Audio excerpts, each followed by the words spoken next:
आता एक्सरसाइज करणं देखील गरजेचं आहे. जिम लावायची गरज नाही आहे असं मला वाटतं, पण तुमची इच्छा असेल तर तुम्ही लावू शकतात. ह्या आजाराचं जे मूळ आहे ना ते पोटात आहे. तर तुम्हाला पोटाचे व्यायाम हे करायचे आहेत. म्हणजे लोअर बॉडी, जसं पोटाच्या खालच्या भागाचा जास्त व्यायाम होईल, ज्यामध्ये दोरी उड्या आहेत, सूर्यनमस्कार आहेत, ते करावे. त्याचबरोबर तुम्ही घरात फरशी पुसू शकतात, वाकून घर झाडू शकतात किंवा अंगण झाडू शकतात. यासारखे व्यायाम तुम्ही करा. त्यानंतर शरीराची हालचाल ही केली पाहिजे आणि दुपारची झोप ही घेऊ नका.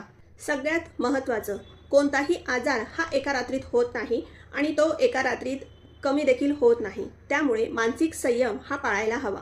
प्राणायाम करा, मेडिटेशन करा. मला सुद्धा एक वेळ हे सगळं बंद करावं असं वाटत होतं. सुरुवातीला कंटाळा येत होता, पण आता सवय झाली आहे. तर तुम्ही देखील हे करा. आणि हा जो आजार आहे तो पुन्हा पुन्हा येऊ शकतो. बरं झाल्यानंतर ह्या सगळ्या गोष्टी बंद नाही करायच्या आहेत, त्या कंटिन्यू आपल्याला चालू ठेवायच्या आहेत. आणि हा व्हिडिओ जास्तीत जास्त महिलांना आणि मुलींना शेअर करा.